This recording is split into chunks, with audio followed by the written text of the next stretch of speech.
So I did this poll on the community post last night, and I asked, which marriage income dynamic do you think a single woman would prefer? And I said, A, husband makes $96,000 annually full time, and the wife makes $30,000 annually part time. Or B, husband makes $70,000 annually full time, and the wife earns no income, stay at home, spouse or mother. The majority of you guys, 72% out of the 199 votes, said that women would prefer A, husband makes $96,000 annually full time, and the wife makes $30,000 annually part time. My platform is predominantly black men, so I'm going to assume that the majority of those votes came from black men. So let me speak to the black men real quick.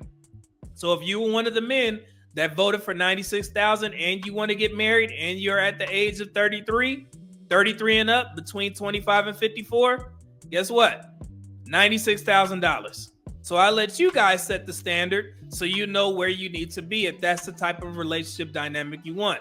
Now, if you're not one of those guys, then you need to decide what type of marital income dynamic that you would like to provide for.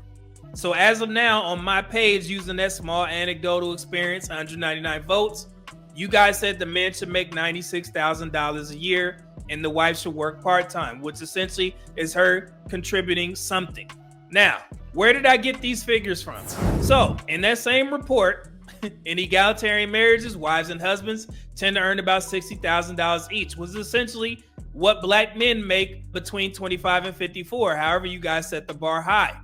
So this is what I was talking about, where you have to decide what type of marital income dynamic that you would like to provide for, and that's how you would vet to find your wife. And again, this is only starting out. When the husband is a primary provider, the wife earns $30,000, the husband earns $96,000.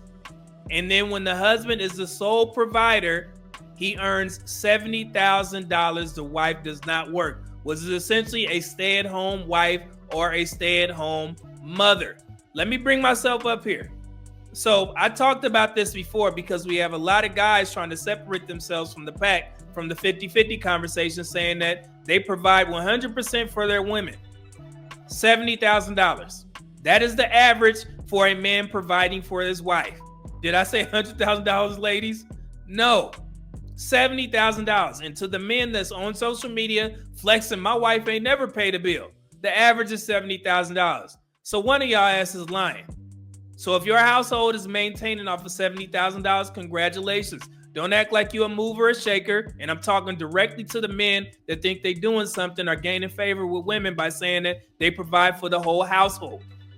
$70,000. The highest earning household income dynamic is when the husband is a primary breadwinner, which is more than $60,000. The combined total of the household is $126,000. But when the wife is a primary breadwinner, it's $123,000. Okay. So when the husband works full-time, the wife works part-time, those houses tend to make the most money.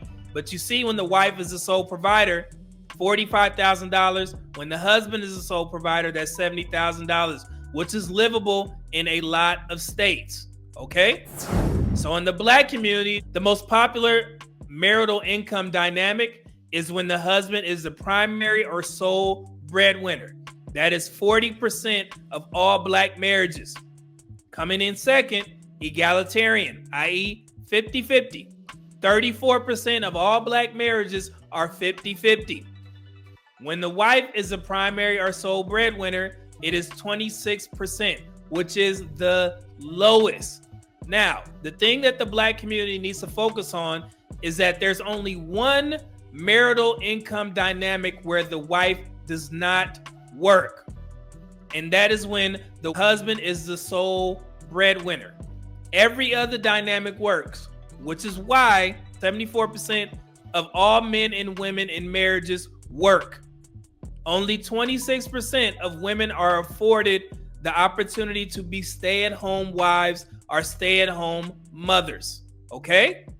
Now, I know you're looking at these figures and you're like, well, everybody else is higher. Yes, everybody else in their marital dynamics in regards to the husband being primary sole breadwinner, they are higher.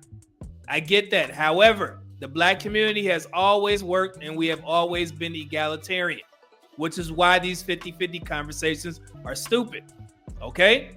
Now you guys understand why we're having this live stream. So everything that I just showed you guys, men in particular, you guys need to figure out what type of marital income dynamic that you want to, fall into. Because like I said, the majority of men want to get married. It just is what it is. Now, I know I have a lot of guys that follow my channel and you like to comment. I took myself out of the dating market. I'm never getting married. I'm not talking to you. You are free to be here and listen to the conversation. I'm not giving you marital advice. Everybody's marriage is going to be different. Everybody's, person that they decide to settle down with, you guys are going to be different. So using me as some sort of barometer, it definitely won't work, because what we do may be completely different than what you are going to decide to do when you get married. I'm not a marital coach. I'm not a relationship coach. I'm not a dating coach. I'm just sharing some of my most influential people talking about marriage and dating and, being a husband. And hopefully you guys can gain some knowledge from it. Okay? Just wanted to put that out there.